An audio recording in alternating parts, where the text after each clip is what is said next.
그날에 내가 말하기를 여호와여 주께서 전에는 내게 노하셨사오니 이제는 그 노가 쉬었고 또 나를 아니하시오니 내가 주께 감사하겠나이다 할 것이니라.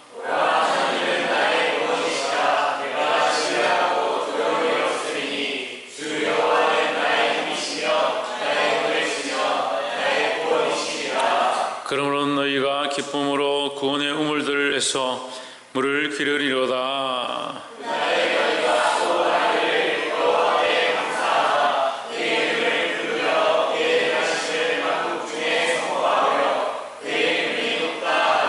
여호와를 찬송할 것은 극히 아름다운 일을 하셨음이니 온 세계에 알리게 할지어다.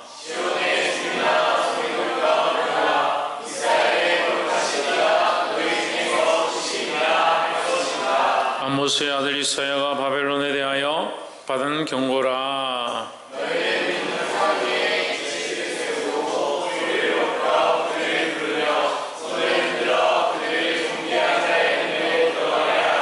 내가 나의 거룩히 구별한 자에게 명하고 나의 위엄을 기뻐하는 용사들을 불러 나의 너를 풀게 하였느니라.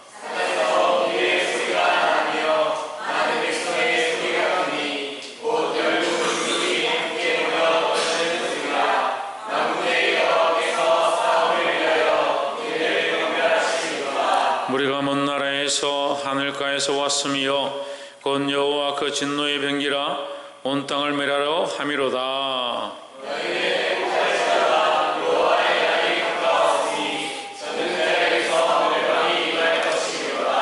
그러므로 모든 손이 피곤하며 각 사람의 마음이 녹을 것이라.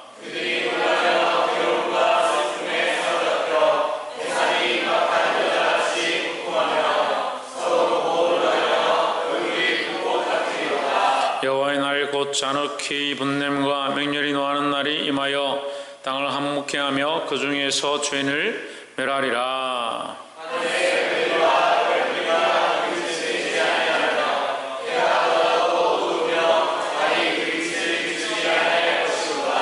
내가 세상의 악과 악인의 죄를 벌하며 교만한 자의 오만을 끊으며 강포한 자의 거만을 낮출 것이며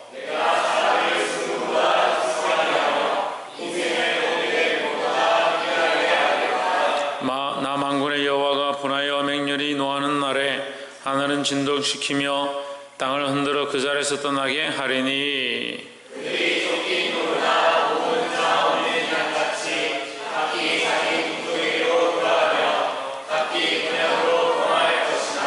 만나는 자는 창에 찔리겠고 잡히는 자는 칼에 엎드러지겠고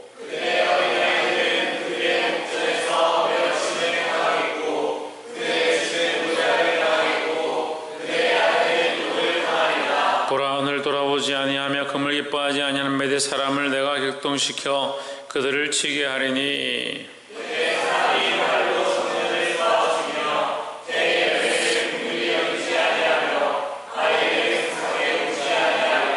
일국의 영광이요 갈대아 사람의 자랑하는 놀이개가 된 바벨론이 하나님께 멸망당한 소돔과 고모라 같이 되리니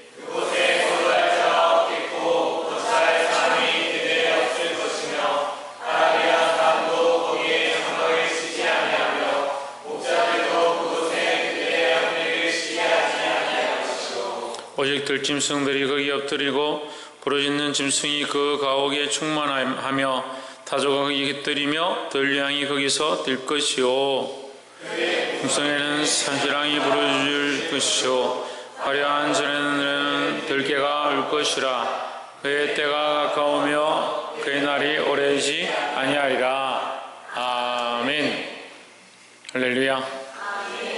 우리 옆에 상사합자 사랑합니다. 축복합니다. 할렐루야. 오늘 아가서 12장과 13장 말씀을 이사야서 12장과 13장 말씀을 함께 나누겠습니다. 이 말씀을 나눌 때에 하나님이 크신 은혜가 저와 여러분 안에 역사하기를 간절히 소망합니다. 12장 1절에 보면 그날에 내가 말하기를 여호와 주께서 전에는 내게 노하셨사오나 이제는 그 노가 쉬었고 또 나를 아니하시오니 내가 주께 감사하나이다 할 것이니라 했습니다. 자, 12장의 이 문체는 이게 시가처럼 보입니다. 시편의 노래같이 보입니다. 그래서 이 12장은 하나님을 찬양하는 겁니다. 감사의 노래입니다. 그러니까 감사의 노래가 왜 12장에 나오는가? 하나님께서 이스라엘에게 긍휼을 베풀고 계심을 이것을 깨달은 자들이 노래한다. 그래서 이 이사야가 또한 이것을 대표해서 하나님께서 긍휼을 베풀고 계심을 보고 노래하고 찬양한다는 거죠. 그런데 그러면 지금 이스라엘 상황이 감사와 찬양을 드릴 수 있는 상황이냐? 그렇지 않습니다. 이스라엘이 지금 포로로 끌려가서 죽을 수밖에 없는 그런 상황들 가운데 있고 너무나도 비참한 상황들 가운데 있는데 그들은 계속해서 하나님께 감사하다, 하나님을 찬양한다라고 하는 이 모양이 뭐냐? 이것이 믿음의 모양이다라는 거죠. 우리가 지금 때로는 고난 가운데, 고통 가운데 믿음으로 살아가는 것이 십자가를 지는 것처럼 어려울지라도 우리가 이 믿음으로 살아가고 있는 것, 하나님을 놓치지 않고 있는 것, 하나님을 붙잡고 있는 것 자체가 뭐다? 은혜다라는 걸 알아야 되는 거예요. 그리고 이것이 은혜인 줄 모르니까 조금만 힘들면 불평불만하는 겁니다. 이스라엘 백성은 지금 정말 어떻게 보면 이스라엘 백성들이 더 불평불만해야 되고 이 감사의 노래를 부를 수 없는 상황입니다. 예루살렘 성은 해파되고 백성들은 끌려가고 여기 남은 자들도 몇 되지 않고 그들도 서로 이 땅이 내 그 땅이다 다투고 있고 거기에 다른 민족이 들어와서 자기가 주인 행세를 하려고 하는 그런 비참한 상황 가운데 있는데 그들은 뭐라고 하냐? 하나님의 그 안위하신 그 인자하심에 우리가 감사한다라고 하는 거예요. 그래서 우리가 정말 하나님 바라보면요 감사할 수밖에 없는 거예요. 그러니까 눈앞에 보이는 현실과 상황들을 보는 게 아니라 하나님을 바라봐야 됩니다. 참 오랫동안 훈련을 시켜도요 참 가르치고 어렸을 때부터 믿음으로 양육해가 이렇게 키워놔도 어려운 게 닥치면 그 어려운 문제만 보고 상황만 보고 현실만 계속 쳐다보고 있다. 그러니까 입술에 뭐가 없습니까? 감사가 메말라 버렸다. 우리는 이 현실을 바라보지 않고 하나님의 인자하심을 볼 수 있기를 주의 이름으로 축복합니다. 이절에 보라 하나님은 나의 구원이시라 내가 신뢰하고 두려움이 없으리니 주 여호와는 나의 힘이시며 나의 노래시며 나의 구원이심이라 했습니다. 하나님은 나의 구원이시다. 지금 구원되어진 상황이 아니죠. 지금 정말 비참한 상황인데 하나님 결국 우리를 구원하실 것이다. 뭘 가진 겁니까? 믿음을 가진 겁니다. 믿음을. 하나님을 신뢰한다는 거예요. 내가 신뢰한다. 두렵지 않다. 내가 믿는 것이 결코 손해가 아니다. 그게 믿음인 거예요. 결코 손해가 아니다. 내가 지금 주님 앞에 나와 헌신하고 기도하고 무릎 꿇고 봉사하고 하는 것이 손해다. 괜히 남들 놀 때 같이 놀지 못하고 남들 적일 때 같이 적이지 못하고 내가 괜히 나와서 기도하고 하나님 앞에 헌금하고 내 시간을 바치고 이거 손해 아니냐? 내가 왜 이렇게 하고 있냐? 천만의 말씀이다. 그건 믿음이 없는 말이에요. 믿음이 없는 말. 우리가 하나님을 신뢰한다면 하나님을 믿는다면 지금 이 상황을 바라보는 게 아닙니다. 하나님께서 이루실 놀라운 구원 그것을 바라보는 믿음이 우리 안에 있어야 된다는 거죠. 나의 노래시며 나의 구원이심이라. 왜 나의 노래냐? 하나님께서 반드시 이것을 이루실 것이기 때문에 나는 그것을 노래할 것이다 하는 거죠. 뭘 노래합니까? 하나님 하실 일을 노래하는 거예요. 하나님께서 역사하실 일을 노래해야 합니다. 하나님이 하실 그 인자하심과 하나님의 그 인애하심과 하나님의 그 자비하심과 그 구원의 일들을 우리는 노래해야 한다는 거예요. 어떻게 노래합니까? 믿음으로 노래하는 거예요. 믿음으로. 지금 보이니까? 지금 보이지 않지만 지금 보일 것 같으면 우리가 믿는 게 아니잖아요. 지금 보이지 않기 때문에 믿는 거예요. 보이지 않는 것들을 믿음으로 바라보고 하나님을 찬양하고 하나님을 노래해야 된다. 하나님 하실 것들을 기대하고 믿음으로 고백하시기를 주의 이름으로 축복합니다. 3절에 그러므로 너희가 기쁨으로 구원의 우물물에서 물을 기르리로다 했습니다. 할렐루야. 우리가 이 믿음으로 하나님을 신뢰하고요 하나님이 하실 일을 노래하면 반드시 우리에게 뭐가 있냐? 이 우물에서 뭘 기른다? 물을 기르게 될 것이다. 이게 뭐요? 이게 구원의 결과를 내가 맛보게 될 것이다. 반드시 그 구원의 결과를 내가 먹게 될 것이다 라는 거예요. 4절에 그날에 너희가 또 말하기를 여호와께 감사하라. 그 이름을 부르며 그 행하심을 만국 중에 선포하며 그 이름이 높다 하라. 오직에 여호와를 찬송할 것은 극히 아름다운 일을 하셨음이니 온 세계에 알게 하실 것이라 하십니다. 자, 이것은요, 이스라엘 백성이 하나님께서 지금 우리를 포로로 끌려가게 하고 우리 조상들이 배반하고 우리 민족이 하나님 말씀을 듣지 않았기 때문에 결국 아수르를 통해서 치셨던 그 하나님께서 이제는 바벨론까지 들고 와서 우리를 이렇게 멸망시키는구나, 그 원망하는 게 아니고요, 그 가운데도 하나님께서 멸망시키지 않고 거루투기를 남겨놓고 거룩한 씨를 주시는 그 하나님의 은혜를 기억하면서 하나님 정말 인자하시구나, 그 상황 가운데도 우리에게 소망을 주시는구나, 그걸 믿는 거죠. 결국 바벨론에 의해서 이 나라가 멸망하지만 다시 돌아오게 하실 하나님의 그 은혜를 뭐합니까? 믿음으로 바라보고 노래하고 있다는 거예요. 우리가 이런 믿음이 있어야 되는 거예요.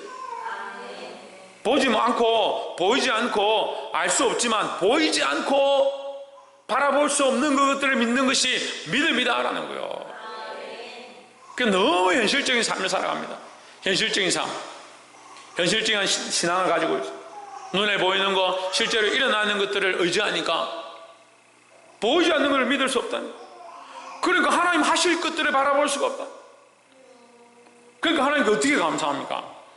지금 상황이 어려운데, 지금 상황이 편하고 좋다라고 생각하면 몇 명이나 물어봐요. 다 힘들다 하죠. 다 어렵다 하죠. 다 나름대로 괴롭다 하죠.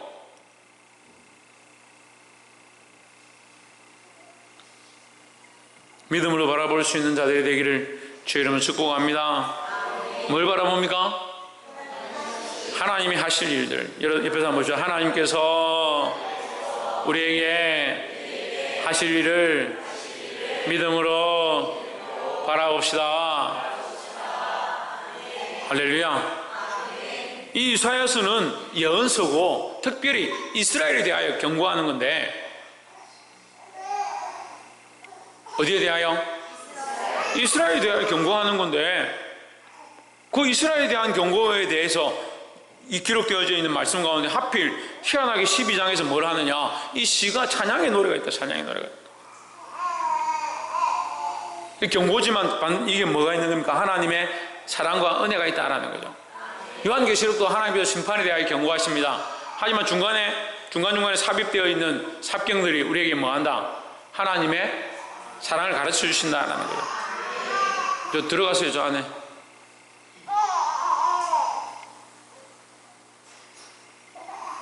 (13장) 말씀. 아모스의 아들 이사야가 바벨론에 대하여 받은 경고라 하십니다. 이스라엘이 하나님을 의뢰하지 아니하고 우상을 섬기고 배반하고 악한 길들을 가니까 하나님께서 몽둥이를 어디를 들었냐면, 어디를 들었어요? 아수를 들었습니다. 아수를 그 막대기와 그 몽둥이를 들었습니다. 들어서 이스라엘을 치시는 겁니다. 그런데 이 몽둥이가 몽둥이 역할을 하지 않고 뭘 하냐? 주인 역할을 하려고 하는 거예요. 몽둥이가 몽둥이 역할을 안 하고 주인 역할을 하려고 하는 거예요. 그 주인 역할을 하니까 이 아수르를 하나님께서 또한 치시죠. 아수르의 나라가 세계를 통일하고요, 아주 큰 나라 될 뻔했어요. 근데 아수르가 일어나가지고 어떻게 하냐? 이스라엘을 공격하는데 너무 잔인하게, 너무 하지 말아야 될 것들을 너무 비참하게 이렇게 행하는 거예요. 근데 그 역사적으로 볼 때는요, 아수르가 나라들을 너무 탄압하고 너무 이 이스라엘만 그렇게 한 게 아니라 여러 나라들을 다 이 속국으로 삼았는데, 그 속국들을 너무 강하게 하고 야비하게 하고 그렇게 하니까 이 나라들이 이 아수르에 대한 감정이 굉장히 안 좋은 거예요. 결국 이 나라들이 동맹회가 일어나가지고 아수르를 쫓아내죠. 쫓아내는데 누가 같이 하냐? 바벨론이 함께 한 거예요. 바벨론이 별로 크지 않았습니다. 그런데 이 일을 통해서 바벨론이 큰 나라가 되는 거예요. 큰 나라가 되고 승리하면서 예루살렘을 다시 공격하는 거예요. 아수르가 한번 쳤을 때 이스라엘이 정신을 차리면요, 정신을 차렸으면, 하나님께서 경고하신 대로 정신을 차렸으면 이 바벨론의 침공을 받지 않습니다. 그런데 이스라엘이 정신을 차리지 않는 겁니다. 아수르가 한번 치고 그들에게 그런 생명의 위협까지 줬는데도 이스라엘이 정신을 차리지 않는 겁니다. 그러니까 바벨론이 쳐들어오죠. 결국 어떻게 됩니까? 그 왕들이 끌려가고요, 눈이 뽑히고요, 그 비참함을 당하는 거예요. 근데 바벨론을 하나님께서 세우셨는데, 바벨론을 이스라엘 치는데 큰 도구로 쓰셨는데, 그럼 아수르나 바벨론도 쓰임받을 때는 하나님 앞에 거룩한 도구다. 그럼 여러분 이거 잘 알아야 되는데요, 우리는 항상 흑과 백으로 생각하기 때문에 이 사람은 나쁜 사람, 이 사람은 좋은 사람, 이 사람은 좋은 거, 저건 나쁜 거, 이렇게 구별하는데 그렇지 않습니다. 하나님 앞에 쓰이느냐 안 쓰이느냐, 안 쓰이느냐, 이게 좋은 거냐 좋지 않은 거냐. 그래서 악한 것도요, 때로는 하나님 앞에 쓰임 받는 거예요. 그 아수르가 좋은 나라가 아닌데 이스라엘이 범죄하니까요, 이스라엘에서는 치는데 도구로 쓰임 받습니다. 그럴 때는 하나님 앞에 거룩한 도구인 거예요. 그런데 그들이 그 도구로서 넘어가 버린 거죠. 더 폐역해 버린 거죠. 하나님 해야 될, 하나님께서 쓰시고자 했던 그 목적보다 더 나아가 버린 거죠. 그러니까 하나님 앞에 버림을 당하는 겁니다. 그런데 그 다음에 바벨론이 일어났습니다. 바벨론이 일어나가지고 하나님께서 그의 큰 나라를 이루게 하시고 이스라엘 치게 하시고 바벨론에게도 하나님 알만한 은혜를 주셨어요. 바벨론 나라도 느부갓네살을 통해서, 느부갓네살이 다니엘을 보고 사드락과 메삭과 아벤노고, 우리 나중에 보면 나오겠지만, 그들을 통해서 그들이 이 바벨론 나라가, 그 왕들이 하나님 알만한 지혜가 있었습니다. 그래서 나라에 방을 보내고 백성들에게 하나님을 함부로 말하지 마라, 여호와 이름을 함부로 일컫지 마라, 그렇게 선포할 만큼 하나님을 두려워했어요. 그런데 어떻게 합니까? 이 바벨론이 점점 교만해져서 신상을 만들고요, 자기들이 신이 되어지고 왕들이 신이 되기 시작하는 거예요. 그래서 성경에 가장 교만한 대표는 뭡니까? 사단이죠. 바벨론을 사단의 모양으로 얘기하는 거예요. 그래서 요한계시록에 가서 사단의 나라, 그 음녀의 나라는 뭐냐? 바벨론인 거죠. 왜 바벨론이 그렇게 올라왔느냐? 왜 그렇게 음란하다고 음녀라고 표현하느냐? 하나님을 배반한 교만이야. 우리의 본성이 가장 더럽고 추한 이 음란한 생각들이 뭐냐? 교만. 하나님을 존귀케 하고 하나님을 높여야 되는데요, 자기가 주인 되는 거예요. 자기가 올라오는 거예요. 자기가 올라오면 뭡니까? 자기가 하나님인 거, 자기가 하나님인 거예요. 이게 음란한 거라고요. 내 안에 두 주인이 있는 거예요. 하나님이 주인이어야 되는데 내가 다른 걸 사랑하는 겁니다. 뭘 사랑하냐? 내 감정을 사랑하고요, 나를 사랑하고요, 이게 우상인 줄 모르는 거예요. 바벨론이 이렇게 교만하니까 하나님께서 이 바벨론에 대해서도 뭐 하시냐? 이제 경고하시는 거예요. 그런데 종합적으로 보면요, 아수르도 경고하고 바벨론도 경고하고 이스라엘도 경고했으니까 그럼 하나님 똑같이 다 사랑하시네. 물론 다 생명이니까 똑같이 사랑하시죠. 요나를 보내실 때도 니느웨 성에 하나님, 거기에 하나님 알만한 백성들, 하나님 알지 못하는 그 불쌍한 영혼들을 하나님, 거기에 좌우를 분별치 못하는 자들이 많이 있지 않느냐? 그 생명들도 생명으로 보시는 거예요. 하지만 하나님 특별히 이스라엘 나라, 그 언약을 맺은 백성들, 아브라함으로부터 내가 너희 후손과 함께 할 것이고 너희 후손이 바다의 모래같이 하늘 별과 같이 많게 할 것이고 너로 말미암아 들어가는 자 나온 자가 복을 받을 것이다 한 그 약속을 이루시기 위하여 택한 선민들에게 다시 기회를 주시려고 하는 거예요. 하지만 하나님은 공평의 하나님이죠. 똑같이 행하는 겁니다. 바벨론이 하나님 앞에 쓰임받아야 되는데 넘어가는 거예요. 교만해져요. 그럼 하나님 경고하는 거예요. 그래서 때로는 여러분들이 이해 못할 때, 목사님이 이 사람 참 아끼고 이뻐하는 것 같은데 그 사람도 뭐라 하고, 말 잘 듣는 사람도 뭐라 하고, 말 안 듣는 사람도 뭐라, 똑같이 뭐라 할 때 왜 그럴까라고 생각해요. 그렇지 않아요. 하나님의 말씀 앞에서요, 우리는 다 공평해야 되는 거예요. 특별히 여러분이 사랑하는 사람들을 오히려 더 말씀으로 책망하시고요, 여러분이 더 아끼는 사람을 더 주님의 뜻으로 살 수 있도록 매를 들고 권면하고 경고하고 견책해야 된다는 겁니다. 그게 바벨론에 대해 경고하는 겁니다. 3절에 내가 나의 거룩하게 구별한 자들에게 명령하고 나의 위엄을 기뻐하는 용사들을 불러 나의 노여움을 전하게 하였느니라 했습니다. 자, 내가 거룩하게 구별한 자들, 이 거룩한 자들이 뭐 천사들이나 뭐 하나님 부리신 영이 아니에요. 여기 거룩하게 구별한 자들은 나중에 뒤에 나옵니다. 뒤에 우리 본문에서 17절에 보라, 오늘 돌아보지 아니하며 금을 기뻐하지 아니하는 어떤 사람? 메대 사람. 메대와 바사죠. 메대와 바사 사람. 바벨론이 멸망해가지고 나라가 없어지는 건 아닌데 바벨론이 쪼개져 버려요. 어떻게 쪼개냐? 메대와 페르시아로 쪼개져요. 메대와 바사로 쪼개져요. 그러니까 아수르는 우리가 그 역사 속에서 배우는 아시리아가 아수르예요. 지금 우리 성경의 역사를 이렇게 쭉 보면요, 이게 세계 세계사를 우리가 공부하는 거 똑같아요. 근데 메대 사람을 하나님 뭐라고 하냐? 뭐라고 합니까? 3절에서 내가 나의 거룩히 구별한 자들. 메대 사람들 3절. 메대 사람들을 뭐라고 하냐? 거룩히 구별한 자들이라는 거예요. 말이 안 되죠. 메대 사람들 언제 봤다고 하나님 거룩히 구별한 자들이라는 거예요. 그러니까 하나님께 쓰임 받는 자들은 거룩한 것이다. 하나님이 쓰시는 자들은 거룩한 것이다 라는 거죠. 그러니까 하나님 쓰셨을 때 하나님 앞에 온전히 무릎 꿇고 하나님 쓰셨을 때 하나님을 의지해야 된다라는 거죠. 그리고 이것은 우리에게 다 똑같습니다. 우리가 하나님을 믿는 백성이라 할지라도 하나님께서 우리를 부르시고 우리를 쓰시고자 할 때 정신을 차려야 되는 거죠. 근데 어떤 사람들은요 정말 거룩한 직분들을 맡고 교회에 중요한 일들을 하고 또 세상에 가서도 어떤 단체에서 거룩한 일들을 감당합니다. 근데 감당하다가 타락하고 변질되고 세상과 타협해버리고 그렇게 하나님 떠나는 것들이 너무 많다는 거예요. 하나님 앞에 거룩하게 구별되었을 때 하나님의 뜻대로 하나님의 뜻에 따라 잘 쓰임받아야 된다는 거예요. 구별한 자들이 명령하고 나의 위엄을 기뻐하는 용사들을 불러 나의 노여움을 전하게 하였느니라 했습니다. 이들이 메대 사람인데 우리는 이 두 번째 말씀을 통해서 뭘 알아야 되냐? 우리는 하나님의 뜻에 따라 잘 쓰임받아야 한다라는 겁니다. 그래서 교회 안에서 성림은요, 교회 안에서 봉사는요, 교회 안에서 기도는요, 교회 안에서 찬양은요, 하나님의 뜻에 따라 해야 되는 거예요. 하나님의 뜻에 따라. 자기 생각대로 하는 게 아니에요. 자기 생각대로. 자기가 기뻐하는 방식대로, 자기가 하고 싶은 방식대로, 자기가 선하다고 하는 것이 아니라 하나님이 기뻐하신 뜻을 따라서 하나님이 부르신 목적을 따라서 쓰임받아야 된다라는 겁니다. 하나님 뜻에 따라 거룩하게 쓰임받는 저와 여러분 되시기를 주의 이름으로 축복합니다. 9절 말씀 세 번째로 9절에 여호와의 날 곧 잔혹히 분냄과 백렬이 노하는 날이 임하여 땅을 항목케 하며 그 중에서 죄인을 멸하리니 했습니다. 하나님의 심판이 어떻게 임하냐? 보라 여호와의 날 곧 잔혹히 분냄과 맹렬히 노하는 날이 이르러 너희가 막을 수 없다. 이 말을 한마디로 하면 너희들이 사람이 손으로 막을 수 없다. 사람의 방법으로 이것을 막을 수 없다라는 거죠.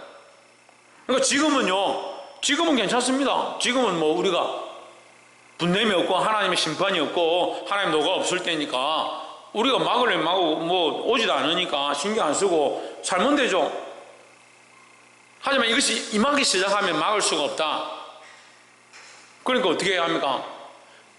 어떻게 해야 합니까? 예? 어떻게 해야 되겠습니까? 임하면 정신을 차리겠습니까? 임하기 전에 하나님의 심판이 있기 전에 정신을 차려야 되죠. 그 하나님이 심판이 일단 임하면 인간이 어떻게 할 수 없는 거예요. 그러니까 하나님의 심판이 있기 전에 뭐가 있습니까? 하나님 심판이 있기 전에 반드시 뭐가 있습니까? 경고가 있는 거예요. 경고가. 그럼 하나님의 경고는 뭐라 생각해야 합니까? 하나님의 사랑이죠. 하나님의 인애죠. 그래서 하나님 반드시 경고하시고 심판하시는 거예요. 경고를 계속 해주는 겁니다. 이게 뭐냐? 하나님의 은혜라는 게 은혜라는 거예요. 그런데 이 잘 모르는 사람은 경고를 뭐라 생각합니까? 하나님 나 싫어하네. 부모가 애들 키워보면 딱 이거 나와요. 애들이요, 너 이제 한 번만 더 그렇게 말 안 들으면 너 혼난다. 그러면 좀 애들 사춘기 되고 이러면 애들 뭐라 생각해요?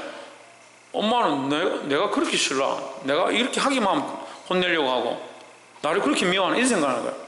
근데 부모의 마음은 어떻습니까? 할 수 있으면 혼을 내지 않도록, 할 수만 있으면 이 아이가 빨리 정신 차리고 빨리 그것을 하지 않도록 빨리 바른 길로 돌아오도록 하기 위해서 이것을 경고하는 건데, 그리고 경고는 뭡니까? 참는 거예요. 부모가 참아주는 거예요. 기다리는 거죠. 그걸 기다리고 참으니까 뭡니까? 이게 사랑이죠. 그러니까 하나님께도 우리가 이 인생이 똑같다는 거예요. 하나님께도. 하나님께서 경고하시고 하나님께서 우리에게 말씀하시고 우리에게 가르쳐 주시고 우리에게 보여주시는데 왜 정신을 차리지 못하냐. 그런데 하나님의 그 심판이 있으면 아무도 어느 누구도 이 세상에 그 무엇도 막을 수 없다는 거예요. 그리고 우리가 이것을 반드시 기억해야 한다는 거예요.